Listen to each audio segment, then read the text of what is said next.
What's up, everybody? Appreciate you tuning in. We are back with another edition of Snap Counts podcast. If you're new to the show, we just come on here. We'll talk about some of the early action, some of the games and performances that kind of caught our eye. You all in the chat definitely let us know. I guess games that you were following, players, performances, all that. We can talk about it. Be here for like an hour because we kind of fill that gap between kind of the 4 o'clock window, kind of ending, and then the Sunday night game. What's going on, Jory? Appreciate it. How are you doing? Coming off a big day for you. Titans got the win, so we'll talk about that at some point over the course of the show. But yeah, before we get into all that, Trajan, how are you doing? Well, the Packers are winning. Not not how I expected it. Not great. Not Mm-hmm. like a dominant fashion against a very beat up 49ers team, but hey, a win's a win. I'll take it at the end of the day. My Badgers men's basketball was supposed to start at 4:30. It's 5:30 now. They're just about to tip off. The game before them went to triple overtime, so now it's like we got to wait for this. It's just one of those days, right? Just one of those days. But all in all, great day. Great day. Great football games. Can't wait to talk about them. Yeah, I mean, look, your team's winning. Jory here in the chat, her team got the win. Mine's not so much, but it is what it is. Like I'm perfectly okay with that. But I think we should start. Let's start with Dallas and Washington because I think Washington's now a team has lost some steam to their season. They're going up against Dallas, a team that we also know is in turmoil and everything like that. I feel like it looked like an opportunity for Washington to get back on track. But hey, the Cowboys got it done in some odd fashion. The kick return, which I still don't understand how Turpin did like a simple spin move and found all that space. Like that was crazy to me because it didn't even like go that far to his right before the spin move. It was basically in place and somehow that created all the space. But I mean, looking at Washington now that they're 7-5, has your thought on their progress changed with their recent play? Or do you think that this is something where, a young team maybe dealing with expectations and just are falling short right now? It's a young team getting a gut check, essentially, is what I would come down to. And, I haven't believed Jaden Daniels has been completely healthy this entire time. It seems like there's Okay. been something off from what we saw early on. Now, maybe I don't know if he's hitting his sophomore slump in his first year. That's kind of wild there. But, I mean, I look at this game, you look at the penalties in this one, 8 penalties for 78 yards for the Commanders. You look at the flip side of Yeah. that for Dallas, 4 for 20. I mean, that's a big difference in a ball game right there. You also look at turnovers in this game. Washington had 3 turnovers. 3 turnovers compared to one for Dallas. Dallas just did a better job on playing clean football versus what the Commanders did in this one, where they kind of threw this game away to the Dallas. I mean, look at the scoring in this one. It all happened basically in that fourth quarter. 24 points for Dallas in that fourth quarter compared to 17 for the Commanders. You look at the rest of that game, it was 10-9 heading into the fourth quarter. Like, that's nuts. Like that, Yeah. it doesn't usually happen like that. But Cooper Rush played a game management solid, like not a over the top performance, but not bad. Mm-hmm. You'll take that. You'll take that. I thought that Dowell guy. I've said it before. I think he is a decent player. So hopefully this is good signs for them going forward there. CD Lamb had a decent day too. The Commanders should have tied this game. I mean, make your extra point. That just seems like such a chip shot, a simple thing. Then we don't have to see the Hail Mary again. It doesn't come to that situation. Just ridiculous. And it's about as ridiculous as my Badgers right now. They can't even start this next game because the shot clock isn't working. So now we're in another delay because they can't get the shot clock working here. We might not tip off until 7 o'clock tonight here, the way this is going. Players are on the floor, they're waiting to go, and we have a shot clock problem. This is ridiculous out here. Just like watching this game, just ridiculous. But hey, for the Cowboys, a solid win. You played Mm-hmm. a cleaner game. You beat them in that aspect. You probably were not the better team, but you found a way, right? That's the main thing. You found a way to win a football game, spark some life maybe into this team, and who knows? I mean, 4-7, you're probably not going to make the playoffs, but get something positive going forward if you're a Dallas Yep. Cowboy fan. That's all you want to see, is something positive to build off of heading into next year, because you'll get Dak back, you'll get healthy. Maybe Jerry will actually make some moves in the offseason, add some good pieces, not just, Ezekiel Elliott and think it's going to be good enough. Add some good pieces. Maybe this Dowell that you have in the backfield now is going to be your answer at running back, and maybe you just solidify around him there, and you could be looking at something decent if you're a Dallas Cowboys. So just something to build off, I guess, is what I'm going for in this game here. Yeah, and I mean, I know you talk about Jaden Daniels. I feel like past couple of weeks he's been struggling a bit. I thought today he was kind of back to early season. He Yep. was really efficient. Well, he was somewhat efficient. 25 for 38. Like, isn't great, but it's not terrible. He had the 2 touchdowns. He also used his legs effectively. He had a rushing touchdown. He ran for 74 yards and 7 carries. So he was doing everything. And look, with all the penalties and all that, there were some drops involved in the game as well. They still had a chance to win this game because Seibert missed a couple of kicks that obviously hurt them. I mean, the onside kick that Dallas ran back like that was in the score as well. So, I mean, looking at what Seibert was doing earlier in the game, when they got it to what, 26, was it 27-26 late Yep. in the game, would you have kicked the extra point knowing that Seibert had missed kicks already? Or would you have gone for 2 and taken that risk? Let's see. Was it in Dallas or was it? No, it was In Washington. on the road. You go for 2. At home, you go for the tie. That's what I've always said. Basketball, same way. When you're on the Yeah. road, you go for 3. If you're at home, you go for 2. So, I mean, I'm looking at it in that aspect, and I'm saying you kick the extra point, you go to overtime or whatever it is, and you move forward from there. That's what I would say. That they don't even have one of the shot clocks working in this game. Both coaches just agreed to go with 1 shot clock and 1 scoreboard. One whole end of the floor is not working at this very moment. This is just nuts. And they don't even have the other shot clock. They just have the scoreboard. This is like high school basketball right here. We have 1 scoreboard working and no shot clocks. Taking it back in the day. Taking it back in the day. Wow. This is just, I mean, it's the first ever one at Greenbrier in West Virginia there. It's a ballroom they're playing in. First ever time that they've played basketball there. And I mean, it's cool. It's cool and all, but not a good start. Not a good start to it there for this tournament. But hey, I'll take it. If the Badgers win this game with no shot clocks or nothing, I'll take it. Right. Yeah, so look, Commanders are now 7-5. I feel like some of the luster's off of the good start, but they still have a path and everything kind of in front of them if they want to make the playoffs, as they are now currently holding on to the 7 seed in the NFC, with seemingly the Seahawks will be right behind them at 6-5, depending on how the rest of that game goes. But right now they have a bit of a cushion because the Rams, Seahawks, Niners are all 5-5. But I feel like this is something that they're going to have to kind of fix right away, because if this slide continues, they could find themselves out of the playoff picture. And a couple weeks ago, we were having a conversation of could they win the NFC East. Now we're wondering, can they be a playoff team?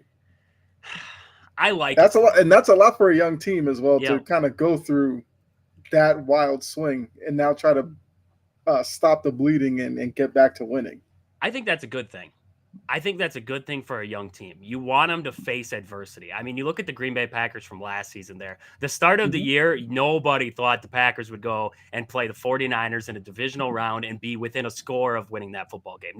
Nobody thought they could go to Dallas and rout them, right? I mean, the way that the Packers faced the adversity early on, and it didn't get better right away. I mean, it was a slow, steady process, cut after cut. And then all of a sudden, they just found it. And they went to Thanksgiving and beat up on the Lions. And they went out and they beat, I can't remember who was next. I'm not going to go through a full schedule here. But they found ways to win football games, stay in football games, build off of the little things, and move forward.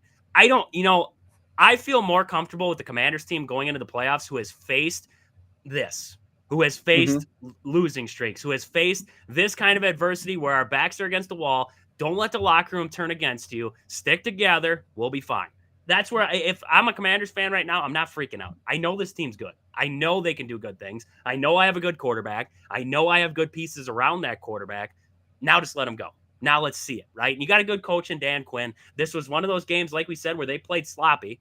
And still we're within a touchdown of tying this game. So you played sloppy and you were still in this game. Clean up your mistakes, clean up the mess. You're just fine. Yeah. And look, looking at their schedule, they have the Titans coming up. Then they get their bye week. So maybe for them, if they can get into the bye in a playoff position, maybe they can kind of regroup and finish out the season strong, where they're looking at Saints, Eagles, Falcons, and then their final week would be in Dallas against the Cowboys. I've maintained that 10 wins get you in the NFC. So looking at those 5 games, can you win 3 of them between Titans, Saints, Eagles, Falcons, and Cowboys? I think it's possible. Yeah. Yep. No, I So agree. yeah, so we'll see what the Commanders look like. Now look, I did bring up the Titans. Jory's in here in the chat. They go to Houston, pull off the upset, and now Houston's another team that we're looking at. Like, what exactly are they? CJ Stroud and that offense have been up and down. I feel like defensively they've been pretty good. It's just that the offense gets bogged down. And I mean, looking at the game today, you know, there was moments where you thought Houston was going to take over and get the win. Tennessee kept fighting back. Will Levis put together another good performance. That's now what 2-3 in a row. Like, there's optimism there. But then looking at Houston, it's like, I don't know, because before the season, I was one of those who thought Houston could be an AFC title type of team. Maybe if things fell right, a Super Bowl type of team. Yeah. Now, I don't know. I don't know, because I don't know if they're built to beat a Pittsburgh if they have to go to Pittsburgh in the playoffs. If they're built to beat a Kansas City if they have to go to Arrowhead. I don't know if this team has the mentality to beat teams like that.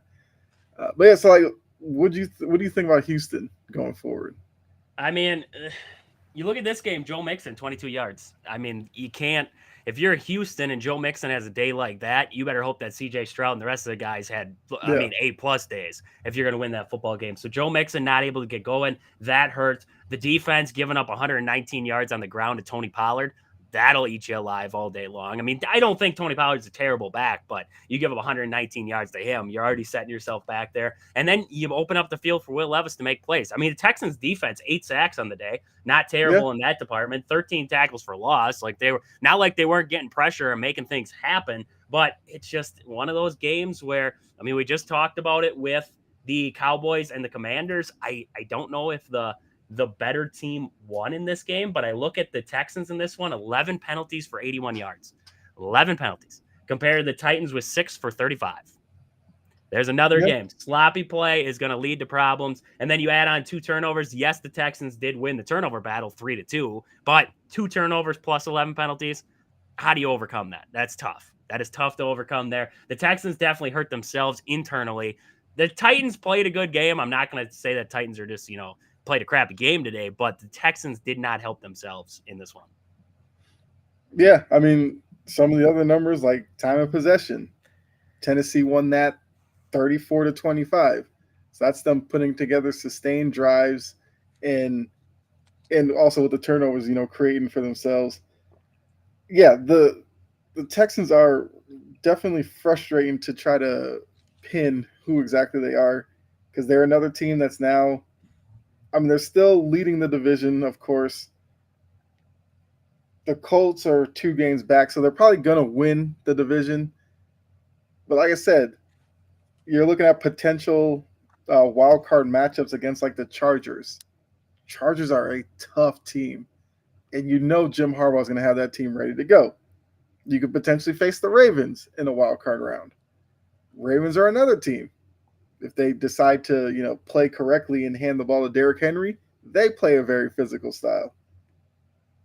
Or maybe you get the Broncos, which that might be their opposition of choice, but they probably won't have the record to actually face against Denver.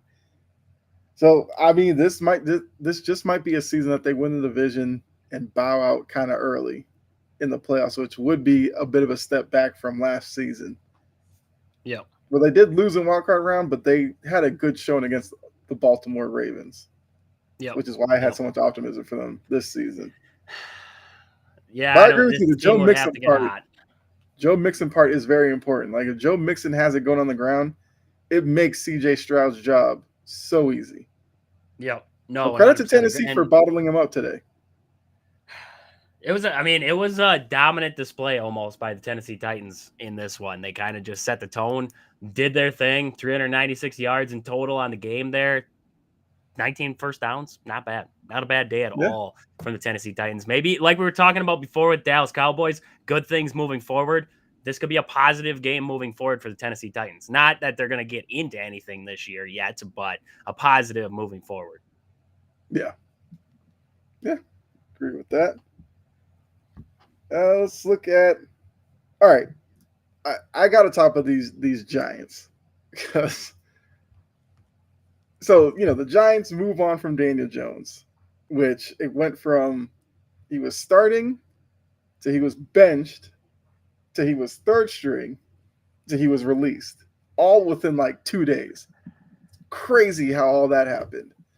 So for me, I was like, I want to see what the Giants do against Tampa Bay today.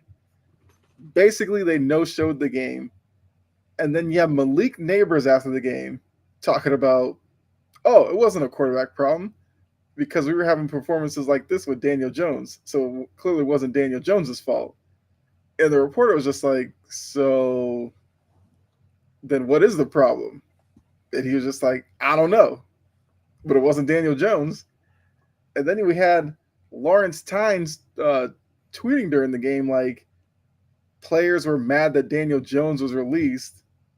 So now they're like taking it out on the staff by not really playing. And I'm just like, did I miss where Daniel Jones was some Giants legend that they moved on from and everybody's upset about? Like, I don't know what is going on in New York, but the football there is crazy between the Jets and the Giants.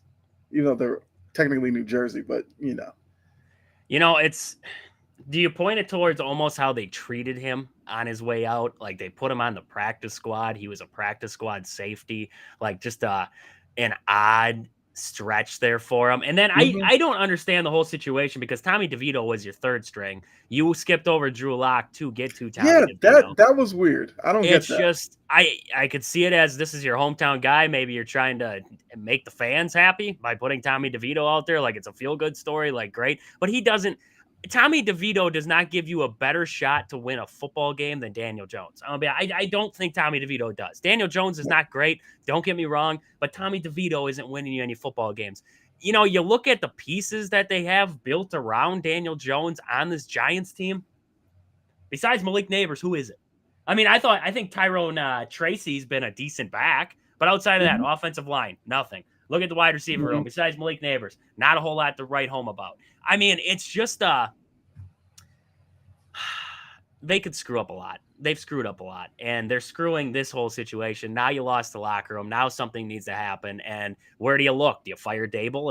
Is that the next like option that you have in here? Because if Malik Neighbors gets ticked off and you already lost the locker room, I mean, wow, this is just Yeah, terrible how for him. does Dayball Terrible. do his job at that point? Yep, you can't. You can't. If the locker room already quit because you had to get rid of a guy, I don't know. It's just I'm glad I'm not a New York Giants fan because it looks like this is a setback of a couple years at least. Yeah, I mean that's definitely how it's looking. And I mean, look, I guess to talk about the other side of the field, Baker Mayfield had a good day, 24 for 30, 294. I mean, no touchdown, but they ran the ball really well as well. So they're a team that is kind of hanging around only because the Falcons just won't take a hold of that division. And they got Mike Evans back. For Tampa Bay, there's a glimmer of hope there that they could actually turn this completely around and get in as a division winner. Only problem is they've already played the Falcons twice and got swept. I'm sure they would love to have at least one of those games left on the schedule, but they're looking at the Panthers twice. We'll talk about the Panthers here in a second. They have the Saints, They have the Cowboys, they have the Raiders, they have the Chargers. That's not a difficult schedule down the No, stretch for Tampa Bay. So no, it they actually could, plays into their favor. yeah. So if the Falcons continue to slip up with some of these games that they should win, Tampa Bay could still take that division, which I think I might have predicted before the season. But They're gritty. They're gritty. They know how to get it done. And, Mike Evans coming back is a huge boost for that wide receiver yes, core. Huge boost for Baker. yeah. And look, Baker, we know Baker. Baker is a guy who locker rooms love Baker Yep. because he brings energy and he's lifting guys up. And that's what makes Tampa Bay a dangerous team. Like I said, if Atlanta's going to continue to kind of play around with the lead that they did have, I think the lead's down to one game now. I think. Actually, let me look at that. I think the Falcons are 6-5. Falcons are 6-5. 5-6 are at Tampa Bay. So yes, yep, Yeah, one game. so it's one game. And if the Falcons slip up, Tampa Bay's going to be there to take advantage. And the Falcons have a tougher stretch. They have the Chargers because they're on a bye this week, so they have the Chargers next week. Then they have the Vikings in Minnesota. That's going to be a tough one. They have the Raiders, okay. They have the Giants, okay. But then they have to go to the Commanders, and then they end their season with the Panthers. Once again, Panthers had a good showing today. Yep. So who knows what that game looks like week 18 against the Panthers team that they showed a lot of grit today against Kansas City. They got nothing to lose. Nothing to lose And down here. that's how they're playing, and I love it. I mean, they have Adam Thielen out there just – Adam Thielen was kind of balling. I was like, he's kind of become Bryce Young's number one option. And Bryce Young is playing effective football right now. Panthers might spoil some people's plans for the postseason. I mean, I guess what do you think about them against Kansas City? Just transitioning to that game. I mean, the simple fact that Kansas City just does not cover is like something it's a narrative for the whole season. I feel like they haven't covered a spread in weeks. Sometimes I don't know if the Chiefs are just like a cat playing with a dead bird, or like not even a dead bird yet. Like it's still alive, but they just play with it for a while. Like I don't know if they're a cat or if they're like a killer. I don't know. I am this team. It baffles me to watch because I feel like they could just take a game over. I feel like they could just, if Patrick Mahomes wanted to, they could just take game over. And then all of a sudden, why don't you?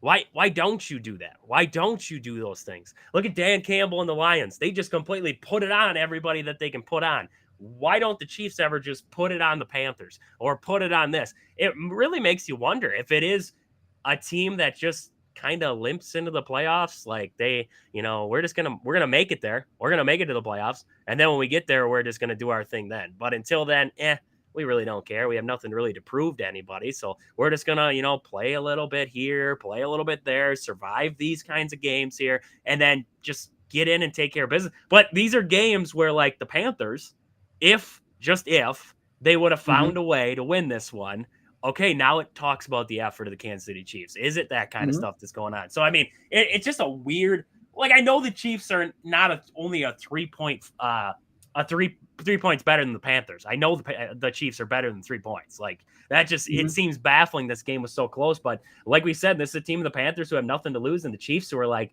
we're gonna make it. We're gonna be in the playoffs. It doesn't matter where we gotta go. We can get in as a 6th seed, and we're gonna run the table. Like it's just I don't agree with it, but it just seems like that's the way that they play.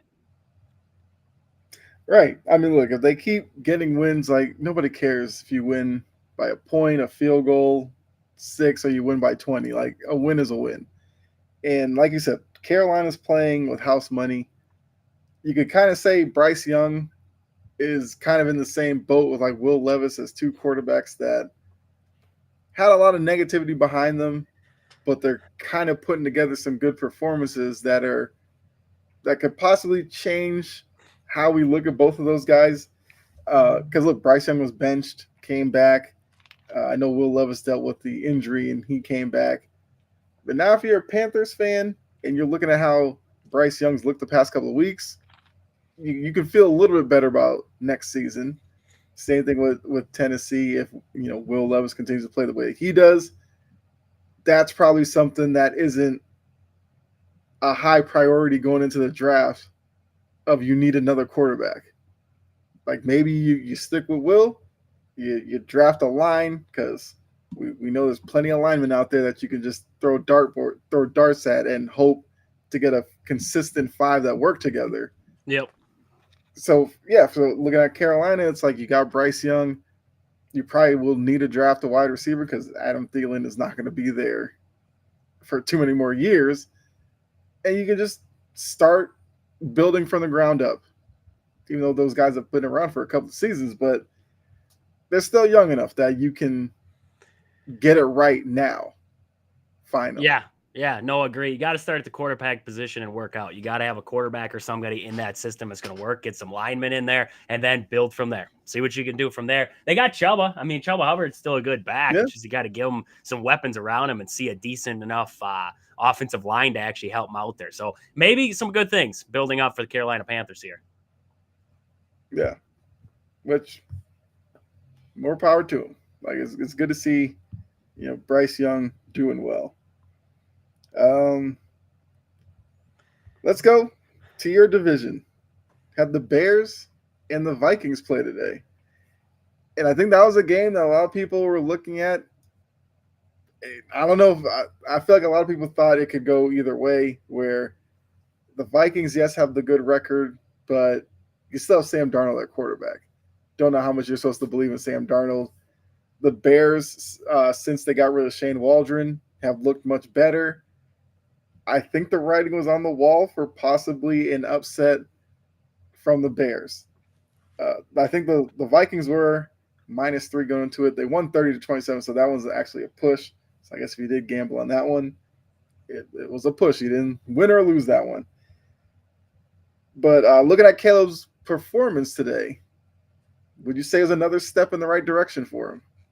Yeah, a very good step in the right direction for Caleb Williams. And I think it really has transpired from the simplifying of the throws that they're trying to make him make. Don't try to make him, be this big game quarterback that he's not yet. You got to let him slowly get there. He's not Patrick Mahomes yet. He's not Joe Burrow. Let him get to that point. Right now, let him utilize the playmakers that he's got around him, run some simple drag routes, in routes, whatever you want to call, run it in. Simple stuff. Just simple stuff. Let his playmakers do the work. That's what they've been doing here against the Packers, now this week against the Vikings. And I mean, the Bears, they played it like the Bears do, right? They had a blocked field goal again. Eberflus probably sent that one into the league too to see if they'd check that one over for him like he did against the Packers. Like, I mean, I thought, I think Eberflus is the problem. I'm going to be honest with you. I just don't feel like he game manages well. I look at the end of the first half there.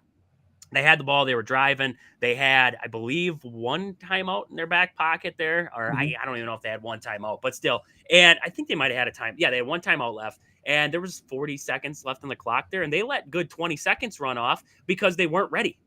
Nobody was ready. Caleb Williams wasn't set. He was trying to make calls on the line. And it just wasn't like they were ready for the moment. Right. And that gets preparation. That's in practice during the week, getting ready for these little situations. And it just seemed like in that moment, they showed their youth. But as a head coach, I put that on you. You got to have your guys ready for those situations. And I just don't feel like Eberflus is the guy to help get Caleb Williams to that Mm-hmm. next level, to get this team to that next level. And it sucks. It really does, because I hate seeing guys fired.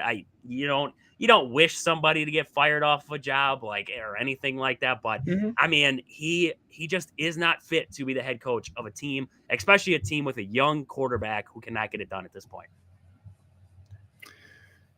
Yeah, I mean that job is just screaming for young, offensive minded guy to come in there and kind of just fix it. Like that's what they need, and I agree. I thought it was a good performance from them. I'll give the Vikings credit as well. Sam Darnold did enough for them to get the win. They continue their winning ways. But yeah, Eberflus,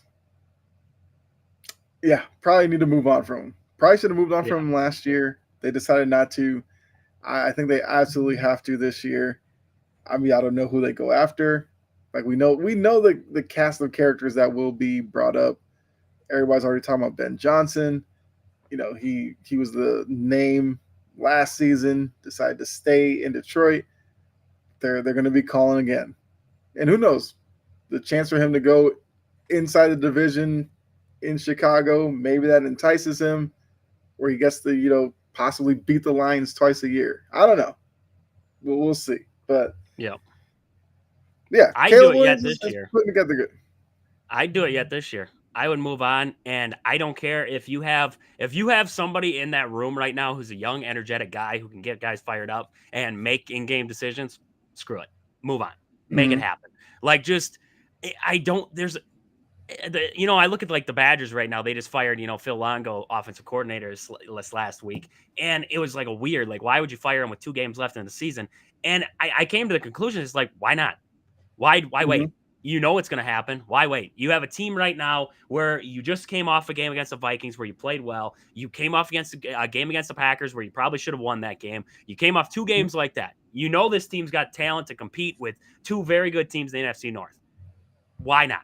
Why not make the move? See what you got in house right now, and then start searching. Start looking for guys out there because there's guys out there. Search and find somebody and pay top dollar to bring somebody good in here because you have a good team. It's just a matter of can you put the right guy at the helm to lead this thing. Mm-hmm. Yeah, and that's going to be important for Caleb's development and everything like that. So maybe the Bears can finally get it right and bring in the right coach and not have a repeat of the Justin Fields situation where I mean, look, a lot of that was probably on Justin Fields, but you never got the sense from the organization that they knew what to do with him and how to develop him. Yep. You don't want to see that again with Caleb Williams. Let's see, let's keep moving around here.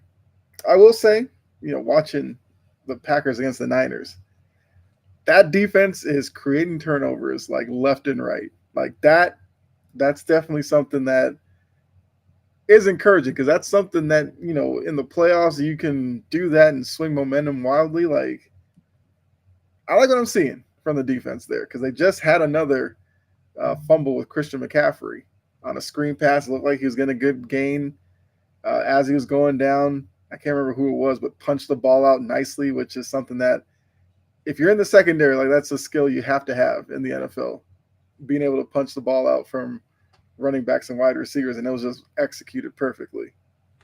Yeah, no, I agree. I mean, this defense I talk about every week. It's like how do you create interceptions when you can't pressure a quarterback? Because it seems like the Packers struggle to get in there, but yet they can still create turnovers in that aspect. It's weird. I don't know how it works, but they find a way, right? And that's you love to see it. You look at this game here, you have 2 sacks in total, you have 2 tackles for losses, you have 3 QB hits in this game, and yet nothing. You had end up with how many turnovers already? You had 1 interception there, and you just said the fumble recovery. So you look at 2 turnovers there created off of those stats. It's interesting. It really is. And the Packers, they still are not playing to what I believe is their full potential.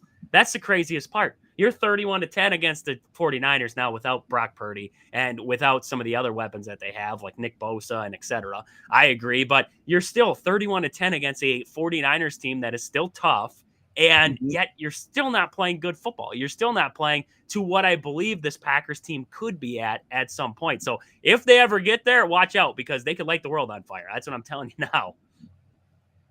Yeah, I mean, look, they're driving right now, a chance to put up more points on the board against the Niners team that we knew coming into this was they were beat up. Like that's just what they are. No Brock Purdy. You got Brandon Allen at quarterback.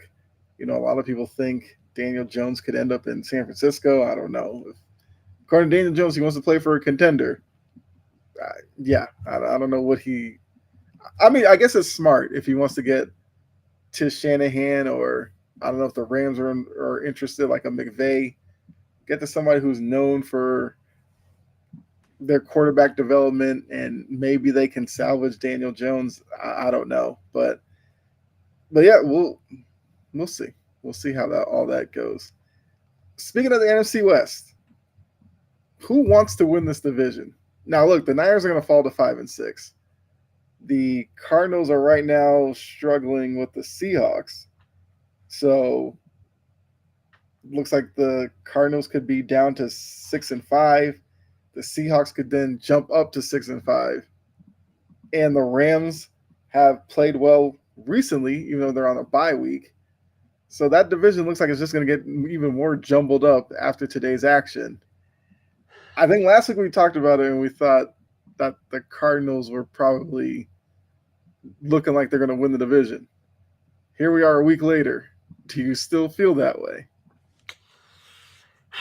I think the Rams could find their way into, like, the Rams are playing good enough to find their way into this one at this point. And Mm-hmm. I like the Rams simply because I trust Matthew Stafford more than I trust Kyler Murray and more than I trust Geno Smith in big games. And I feel like every single game that they have left is a big game. Every single one of them. Because you look at the division race, if the Cardinals lose, they're 6-5. Seahawks move to 6-5. If the Rams win tonight against the Eagles, 6-5. So now you have a three-way tie for first place. So every single game from here on out becomes a big game. And I trust Matthew Stafford and the Rams. I like their playmakers that they have in the Nakua and Cup. If they can stay healthy and the defense Mm-hmm. continues to play better as they have, I like this team to as the Packers score another touchdown. Jordan Love's threw a why are we throwing the ball around? We're sticking it to the 49ers today. That's what we're doing. Don't do that. When they get healthy, they're going to run us. That's what they're going to do. But, I mean, to end it there, I like the Rams to come out on this division. I'm going to be honest with you at this point here. I just don't trust the other two teams with their inconsistency. Yeah, I mean, we might be looking at this if the group stays together, if the Niners could somehow get somewhat healthy, the Niners could still end up winning this, and we might look at it. The Seahawks and the Cardinals missed an opportunity. I'm not going to completely throw the Cardinals out of it because of the loss to the Seahawks, but now the Seahawks started off well, struggled in the middle.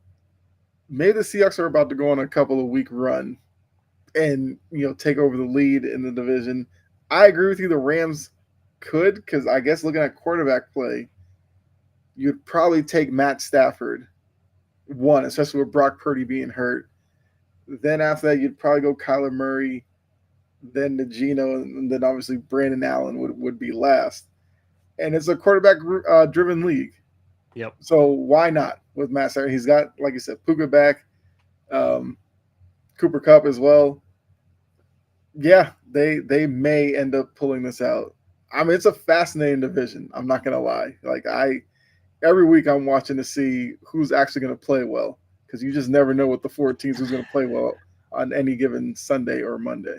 I can't tell if the division sucks or if it's just Or it's just really Yeah, competitive. I Yeah. can't. I can't tell. And the Cardinals what just happened there? What just happened? They're down at Seattle. They're driving. Are they driving right now?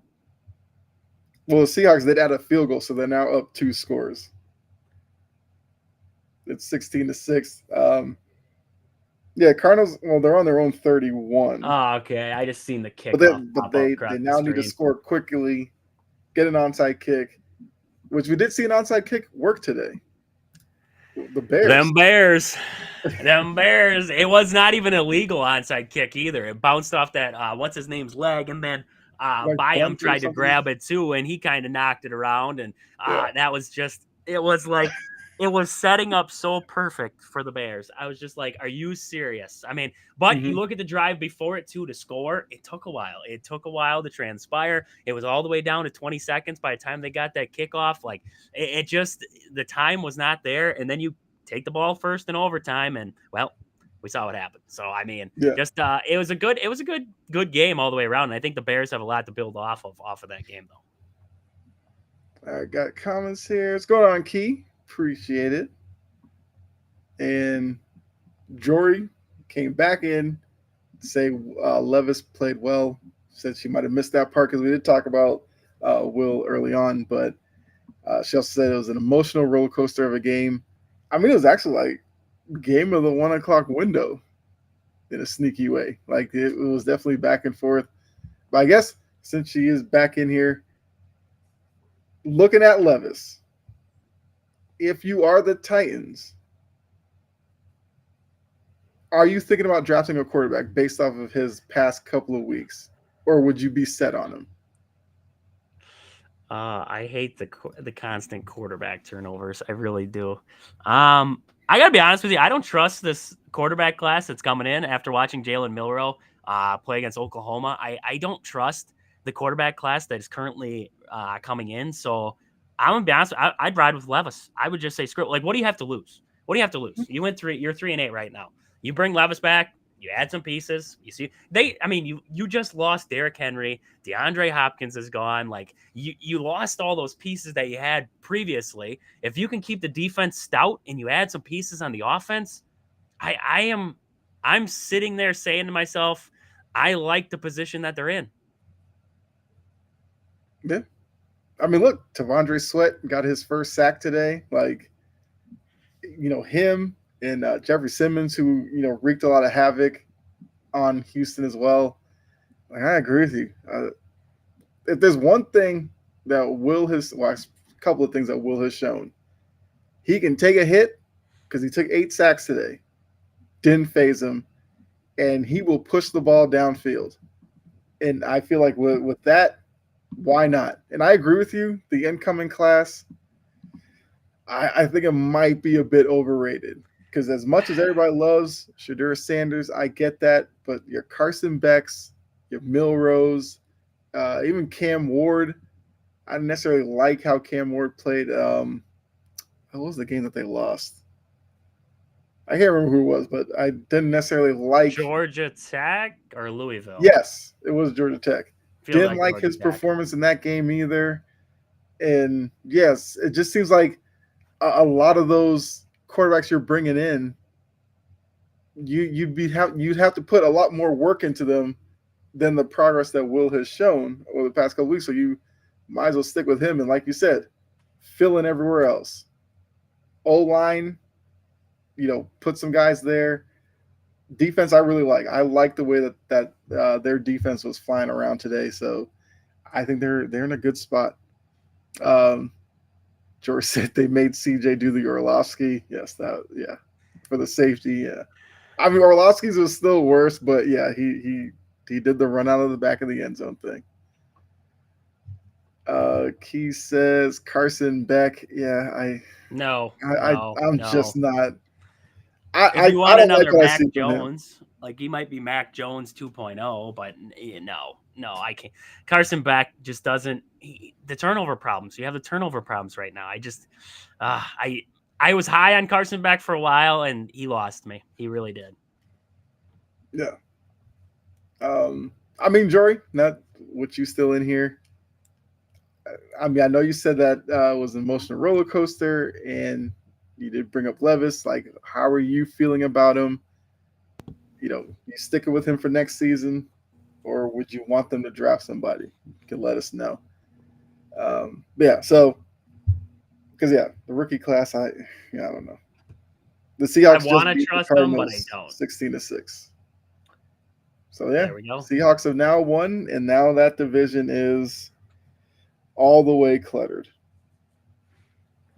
Let's Let's see if the see. Packers put it in the end zone one more time here. I mean, why not? They're at San Francisco 30 right now, 3rd and 2. Let's see if they just put her in.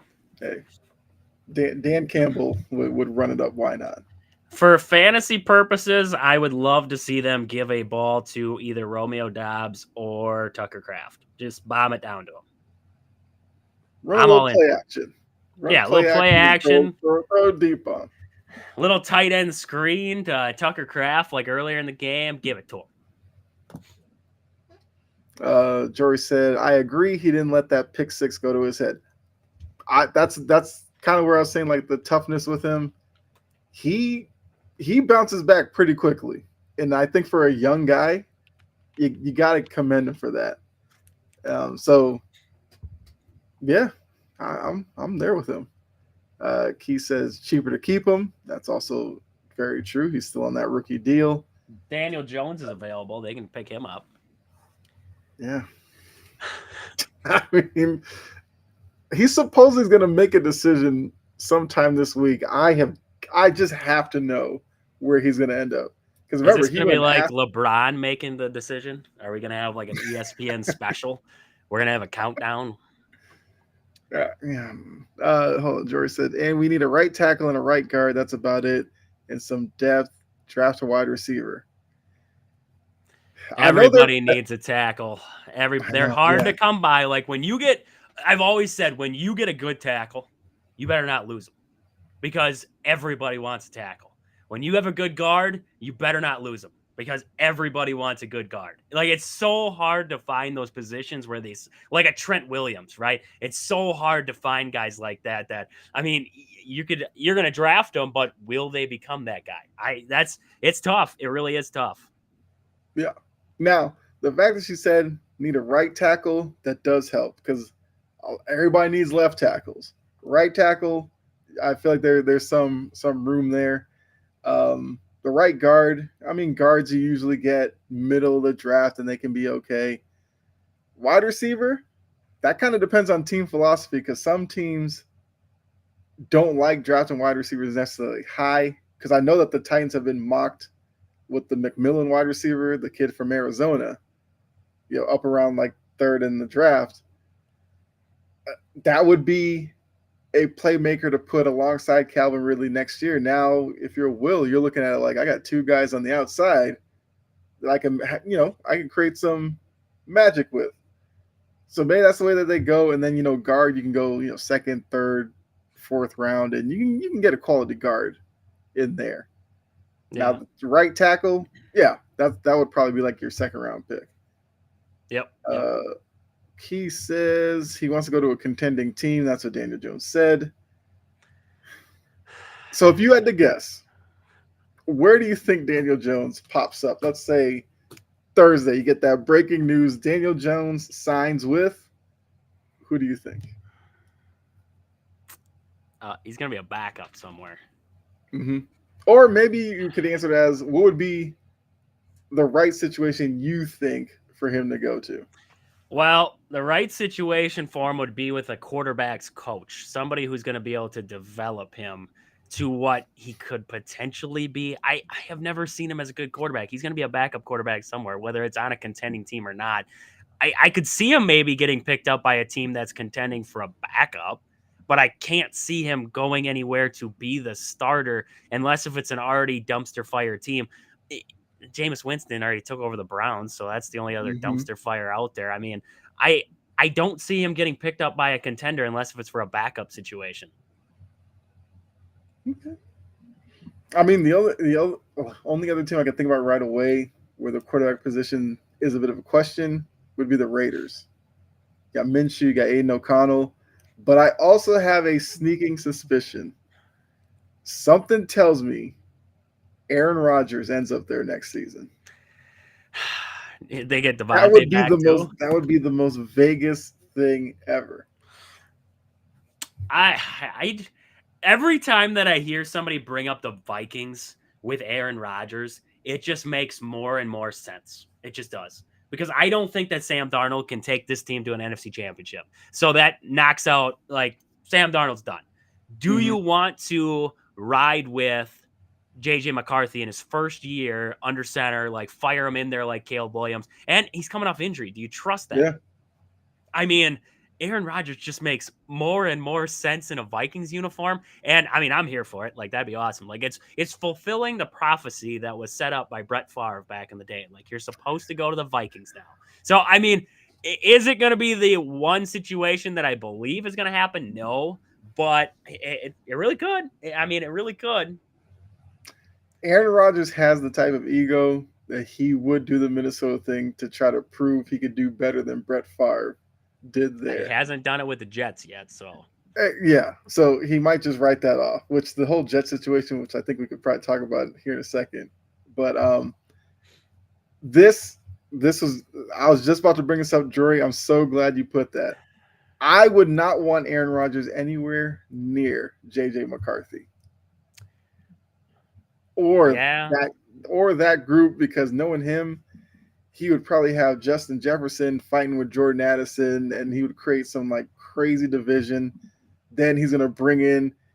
I don't know if Alan Lazard might be a free agent next year. He'll be like, get me Lazard, and there's going to be a whole weird thing in Minnesota. So if I'm Minnesota, I would say no, even though the temptation would be there. Because if they go this season, they make the playoffs. Let's say they get to the divisional round and lose because Darnold has a bad game.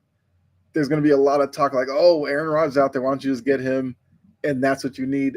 If I'm Minnesota, I fight that temptation. I say no. I'm good. I don't think Aaron Rodgers is a winning quarterback anymore. I don't care where he goes. No, no, he's not. And I don't worry about, see, I'm not worried about the JJ McCarthy thing because I don't think that he infects organizations. I don't think he infects backup quarter. Look at Jordan Love. Like, I don't think, he's underneath Love was underneath the Rodgers for how long? Like, I don't think Jordan Love, he took the good away from him, but I don't think he took the rest of it. Because you watch him now, he's got some of the same, some of the same moves. He does Mm-hmm. that back foot throw. Like, it's some of those things where you're like, sometimes that, I don't want you to do that, but sometimes you got to. So, you know, I don't know if he hurts the organization, I would agree. But I don't think that the Vikings would let what happened with him with the Jets happen. Like, they have a good coach already. They have a good defensive coordinator already if he does not get sent somewhere else to be a head coach or anything like that. Mm-hmm. I mean, I don't see an organization picking him up. I would love to see him go to the Cowboys. I really would, because if he got paired up with Jerry, that would be awesome. Seeing which one of Mm-hmm. them would have the final say in what. Like, that would be, oh man, that'd be great. I would want to be on draft night, and I'd want him to flash to Jerry Jones, and Aaron Rodgers and him are sitting there on a couch next to each other. Like, that's their two. They're doing it. Like, that'd be awesome. But I mean, I don't know. He's not done. It's just a matter of where Aaron Rodgers ends up at this point. Yeah. Now, Anthony, the Colts did cross my mind. And look, Trajan, you just talked about Dallas. Jim Irsay is Jerry Jones light. And Jim Irsay is the type of owner who would love to roll out the red carpet for Aaron Rodgers. Because the Colts, since Peyton Manning's been gone, it has been a revolving door of quarterbacks. They've done everything from Matt Ryan to Phillip Rivers, and none of it's worked. I mean, they had Andrew Luck, who seemed like he was going to be the guy, but then, Andrew Luck prematurely retired.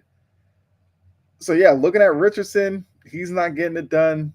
Irsay would sign Aaron Rodgers and, say, this is for Anthony Richardson to learn behind a great, and then you go back to him when Rodgers is ready to retire. Oh, he was talking about Daniel Jones. Okay. Oh, I completely misread that. I thought he was talking about Aaron Rodgers. So he goes, Daniel Jones to the Colts. Wow. That'd be a question. Would you rather try to fix Daniel Jones or What are you fix upgrading? Anthony Richardson? What are you upgrading with Daniel Jones to the Colts, though? What are you really doing? Because Richardson can run, so can Daniel Jones. Mm-hmm. I Richardson can throw the deep ball probably farther than Daniel Jones can, and they Mm-hmm. both struggle underneath. Yeah. What are you upgrading? You're not upgrading by bringing in Daniel Jones. Maybe you bring him in as competition and see which one of them can do it better, but both of them have same problems.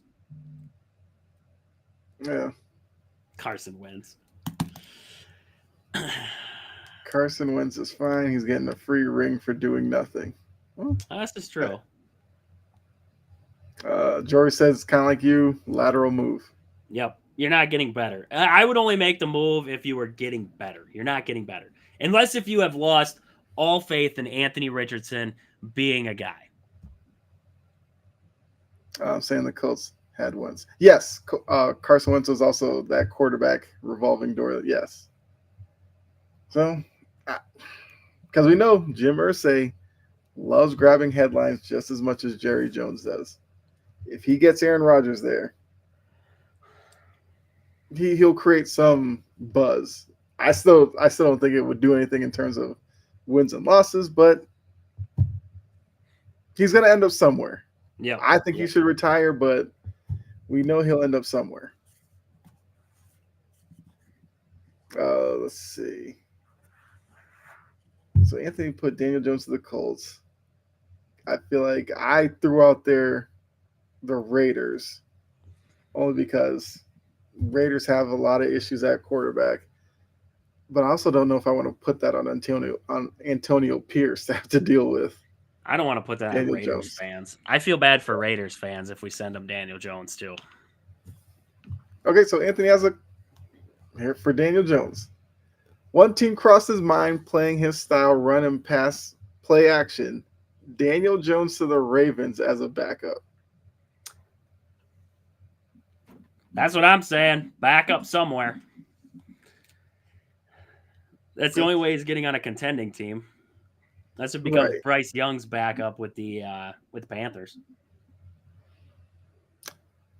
I mean, yeah, because what would you really be asking him to do offensively? Hand it to Derrick Henry, throw a lot of screen passes and little curl routes to Mark Andrews. You'd have to think Daniel Jones could at least do that. And to be honest with you, I don't even know who's the backup in Baltimore right now. Anyway, It's not Huntley. no. Who Oh, is it's it? the ageless wonder, isn't it? Like Josh Johnson, Josh who's been Johnson. around for like 16 years. Yeah, Josh Johnson. Yeah. So, maybe. That's right. He was with San Francisco. He was with like San Francisco, the Bucks. Um, He was with Washington with no logo because at that point they were still the Redskins. mm-hmm. They had to take that off ESPN. Yes. That's so stupid. I mean, that's yeah. It's It's the way the cookie crumbles these days. yeah. I mean, look, that's. I feel like there's like some talk about getting that name back or something. I don't know. I think it's the Native Americans who are petitioning for it to come back. Which, if that's the case, I'm perfectly okay with Sign it up. Sign it up. because that was the group that obviously you had the biggest issue with the original name and how they felt about it. But if they sign off on it, then why not? I don't know. Like, I feel like they almost liked it as the name. Like, I feel like it was almost like remembering. It was one of those kinds of things. And then we kind of just took it away from them there. So that's why that select group got a little upset with the whole situation. We'll see if they go back to it or not. Anthony did say Jones to the 49ers. I feel like that's the situation that I feel like most people think it goes to. I could see it. Especially with Purdy out, you just seen Brandon Allen play. You're looking at like, could Daniel Jones do better than Brandon Allen? He probably can't do worse. I mean, I don't know. I feel like the Rams, Sean McVay could work with him, but I don't think he fits that system. Right. Not even in the slightest. Packers already got Malik Willis, so we're good. We don't need nobody. Cowboys. Titans got Mason Rudolph. They wouldn't deal with that. Nope. Cowboys, they already got Trey Lance sitting in the wings already, and they're already dealing with Cooper Rush. They don't need no more. Who do the Lions have as a backup? Oh, Hendon Hooker. They ain't moving off of Hendon Hooker as the backup. They want to see him at some Can you point. imagine Dan Campbell having to deal with Daniel Jones? This is Miami Dolphins. Because Skylar Thompson is no good. Didn't they have Huntley at one point too? I think they still have Huntley, unless Huntley just got hurt. He must have, because according to their roster, he's not on. Let's look at the depth chart here. Yeah, he's on the IR. Yeah. I don't trust Skylar Thompson, and you can't trust that Tua Tagovailoa is going to stay healthy. I mean, just not knocking on wood. I hope he does, but with past experience, I don't know. Maybe. Also, If you have Tyreek Hill and Jalen Waddle, and all you got to do is just drop the ball off and let them do the work, you could make that work. Yeah, problem is Mike McDaniel kind of showed this year. If he doesn't have Tua, he ain't fixing nothing. And not coach. No, he wouldn't be the guy to fix Daniel Jones. Anthony asked, "Who's the Bills' backup?" I can figure that out right now. Is it? Oh, they have a bye week this week. Let's see here, depth chart. Backup Mitchell Trubisky. Oh, he could become the Bills' backup quarterback, Anthony. He could go up there. Mitchell there Trubisky. You go. I don't feel like the Bills are completely set with Mitch as their backup. I forgot Trubisky was up there. Well, Josh Yeah, Allen, knock on wood, he's a pretty like in the it's lineup pretty guy. durable. Yeah. Yeah.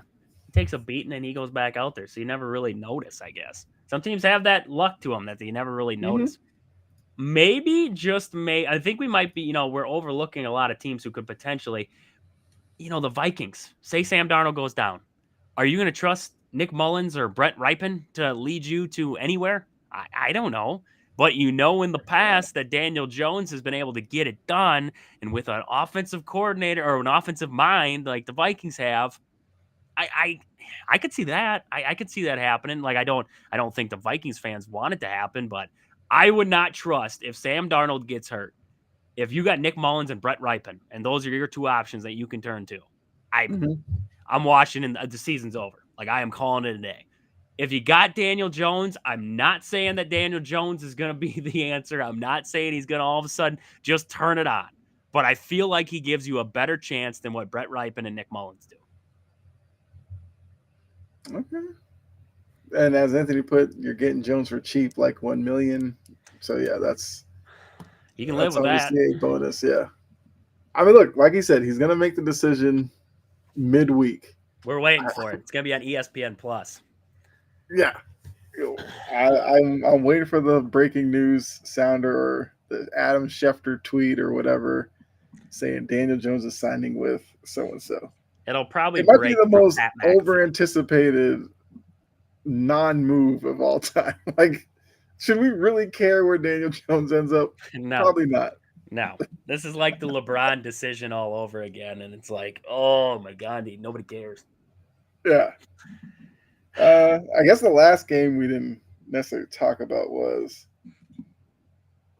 well, I guess really quickly, Detroit beat Indy. No surprises with that. Detroit keeps moving along. They're now 10-1.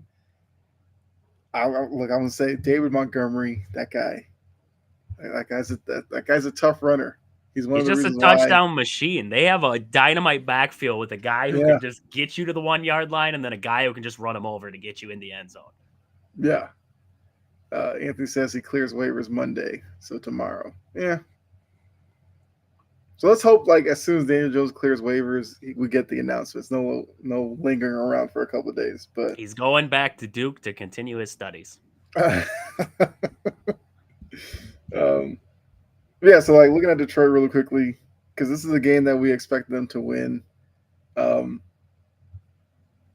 like, what'd you think about their performance? I thought Goff kind of put the 5 interception game in the rearview mirror. He didn't have any touchdown passes. He didn't have any interceptions. Threw for 269. Like I said, Gibbs, who's kind of turned into like your running back between the 20s, and then when they get in the red zone, that's kind of where Montgomery shines. Or like third and short or whatever, Montgomery's probably going to get the handoff. He'll bowl over the first guy that's in his way, and he'll get you the first down. Like, this was a performance that when I'm looking at it is why I think Detroit is a legit contender in the NFC, if not for the Super Bowl, depending on who comes out of the AFC, obviously. It's just the physicality that they have with the defense, with Dan Campbell. Like, I just like the makeup of their team. And look, for you as a Packers fan, I mean, I'm sure you pay very close attention to Detroit, but like, what'd you think about their performance today? I mean, they did. You can't this was a game where Jared Goff didn't throw a touchdown.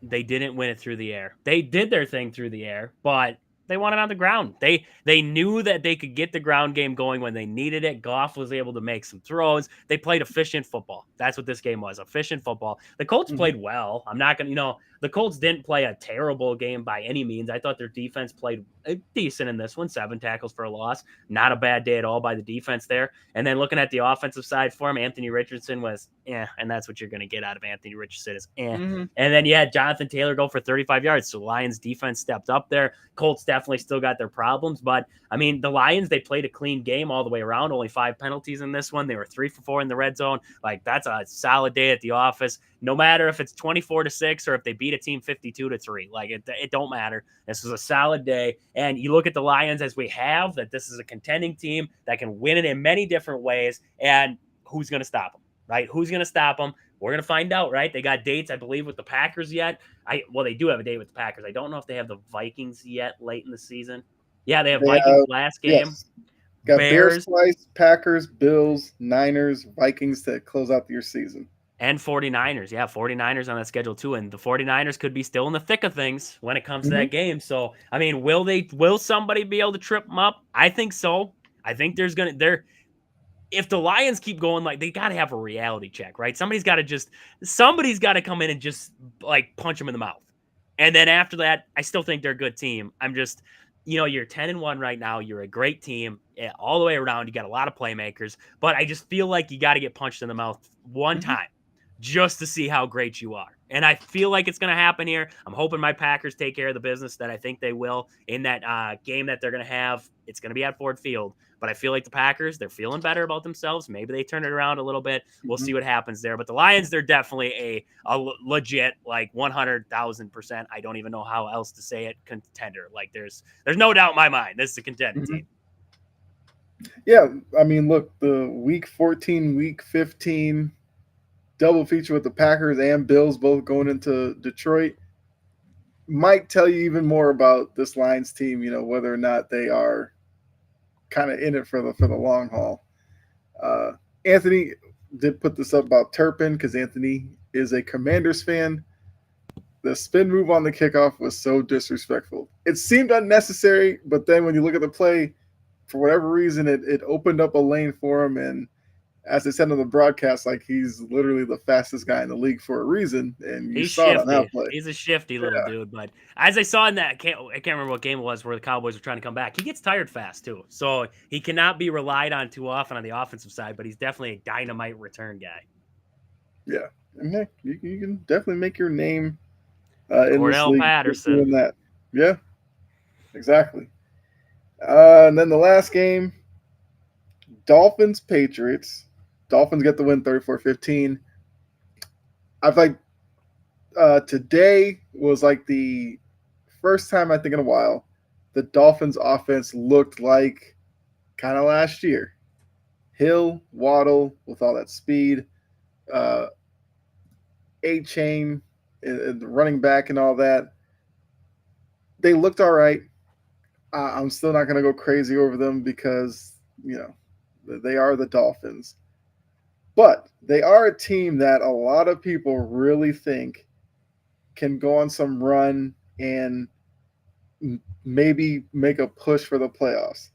So I'm going to tell you right now, the Dolphins are the first team out at 5-6.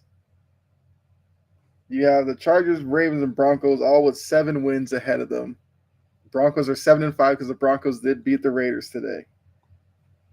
What % chance do you have for the Dolphins actually making the wild card? And I'll tell you their schedule as well. They have the Packers on Thursday, so short week. Then you have the Jets, dumpster fire. Yep. They have to go to Houston, which we talked earlier in the day in the show. Houston, never know what you're going to get from them on a week-to-week basis. Then they get the Niners, and then end their season with at the Browns, at the Jets. So sitting at 5-6, teams ahead of them have 7 wins. I think in the AFC might be the same thing. You might need 10 wins to get in. Yep. So you're expecting the Dolphins to now win 5 of their last 6. What % chance do you give them of actually pulling that off? It's going to come down to, for me, the Packers and 49ers. Can you sneak one of them games? Can you sneak one of them big-time games? Because Packers, you got to go to Green Bay in the cold on Thanksgiving. That's going to be tough. And then you have the 49ers at home. That's another situation like we talked before where you got the 49ers on the ropes, right? They're in this they're in this situation now where this is like third to last game of the season. I believe, what do we just figure out the Lions before? They had the 49ers mixed in there too at some point. Mhm. You're playing the 49ers where they have the Lions either the week after or the week before. So you're tight with there. The 49ers have come out guns a-blazing, expecting them to be healthy at that point. I think it's doable, but you got to win one of those games between the Packers and 49ers, and that's tough. That's tough. Yeah, and I guess looking at the team that they're chasing, the Broncos, once again 7-5.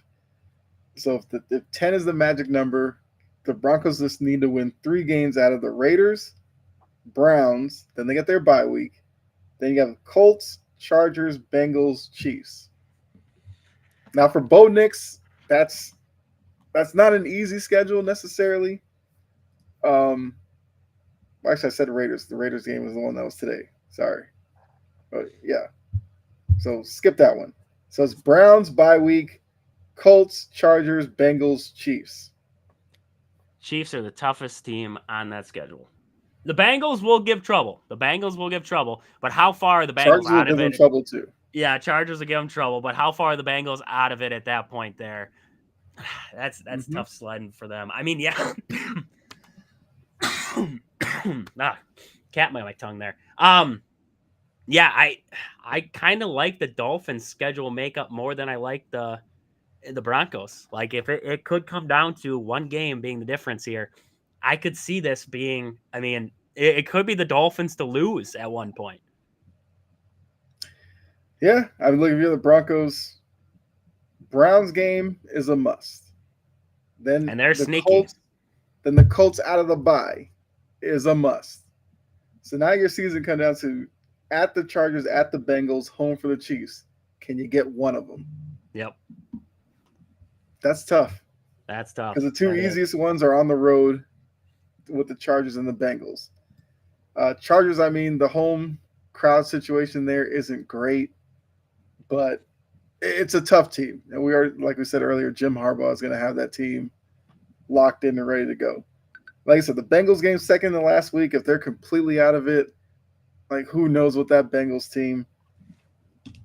And look, the Chiefs, you know, we talked about earlier as well.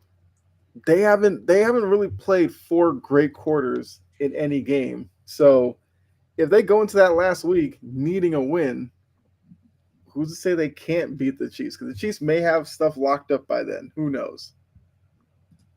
So for the Broncos, it's going to be interesting to see. Anthony has a random question, I guess, as we wind down here. What is more likely to happen? Derrick Henry breaking the single rushing yards of 2,100 or breaking the touchdown record of 19?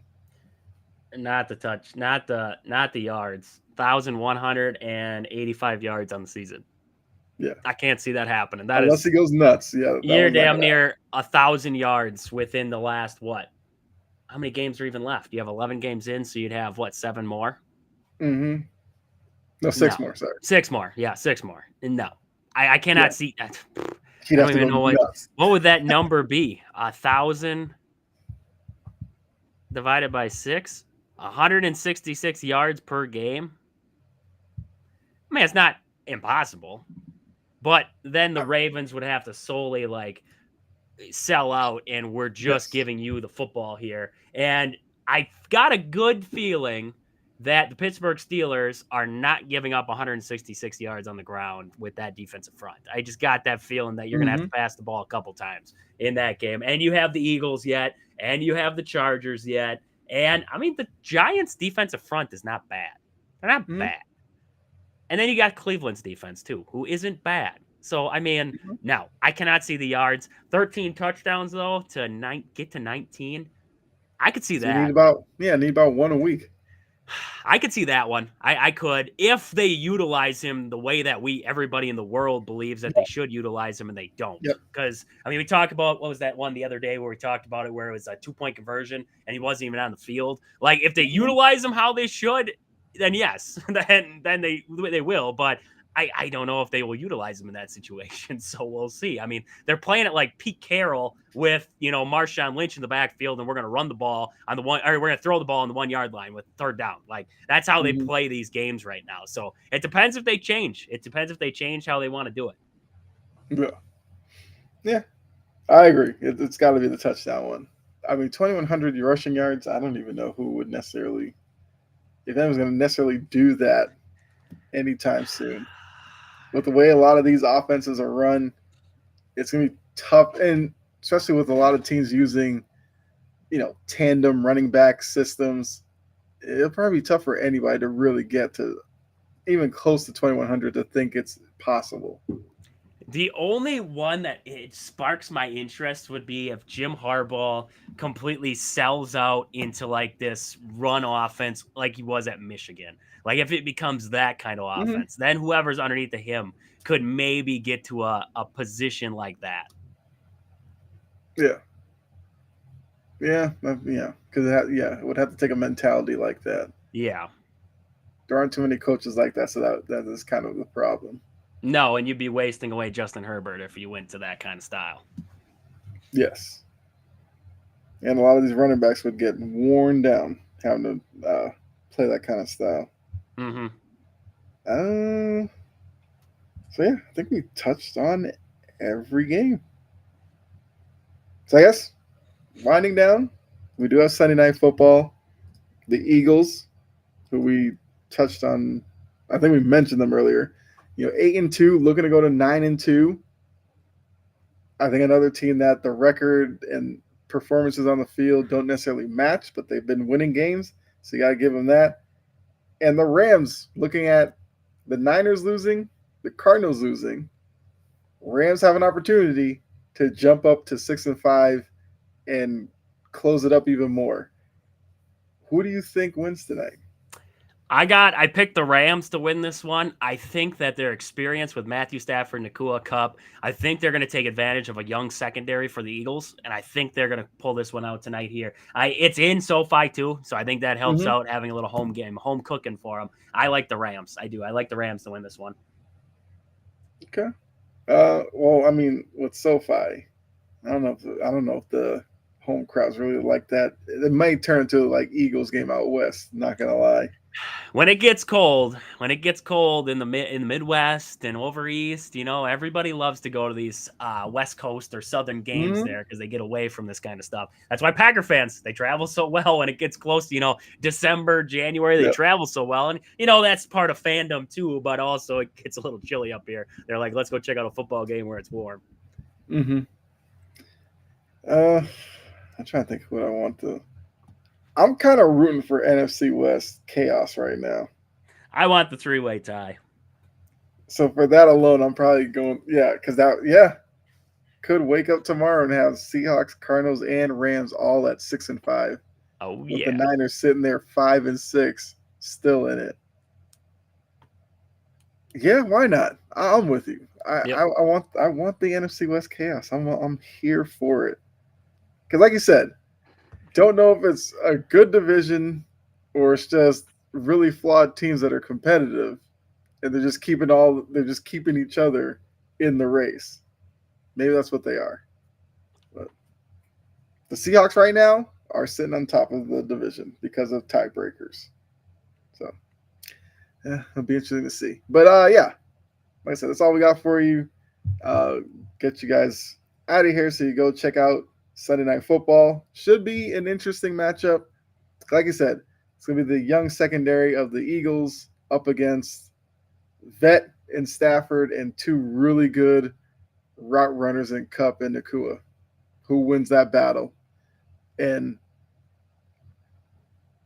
yeah, Sirianni. We'll see if Sirianni does anything crazy because good luck trying to predict what that guy's going to do on the sidelines. Right.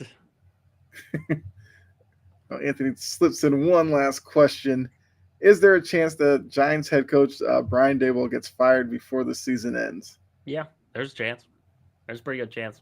If Uh, what Malik Neighbors is telling me is true and the locker room's lost, yeah. that almost makes you. Oh, I'm about to say they're going to the bye week is last week. That almost makes you think Dayball might be gone like tomorrow or Tuesday. The decision might happen at the same time as Dable getting fired. Like we might get a double Adam Schefter. Dable gets fired and Daniel Jones is going to community college. Right. Yeah, because like you said, that Malik Neighbors interview just if you're Dayball, you're like, oh no, this is going on right now. Yep. This is not looking good for me. And once again, if you guys didn't see it, Malik Neighbors basically said we got rid of Daniel Jones and we lost the same way as before. So clearly it wasn't Daniel Jones that's the problem. Then he was asked, like, so what is the problem? And he was just like, I don't know.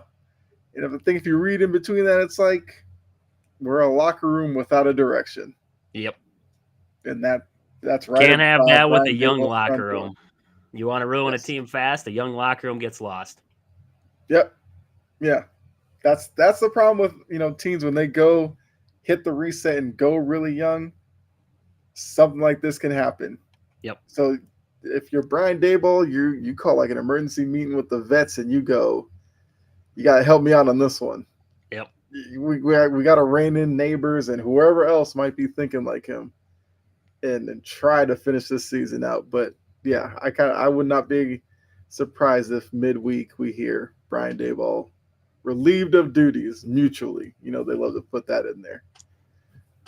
So, but yeah, so that is where we'll end it. Appreciate all of you for tuning in. Hopefully you enjoyed it. If you did, hit the like button. Also, follow or subscribe to Integrity Sports Network, depending on the platform that you're watching. Also, the Facebook page. Go over there and like that and follow that as well. And make sure you are back next week for another edition of the Snap Counts podcast. Make sure you check out Trajan, Wisconsin Sports on the Go as well. You can find me over on Chomping at the Bit if you want some more content from us individually. But I guess anything you want to plug before you get out of here, Trajan? No. I mean, great week of football here. Packers got the win. Great week. And I'm going to have to go talk about them now. Kyle is joining me tonight on the show. So if you guys get bored, you want to hop over onto my network, Kyle and I will be talking again there about Wisconsin sports and a little bit extra. Yes, I will be over there. And then I guess for me, another loss for the Patriots, but Drake May is the guy, so I'm happy. That's all I can say. But yeah, so enjoy the rest of your night. Enjoy the rest of your weekend. Well, I guess the next time we'll see you would be after Thanksgiving. So enjoy your Thanksgiving and enjoy the family. We are out of here. See you all later. Bye.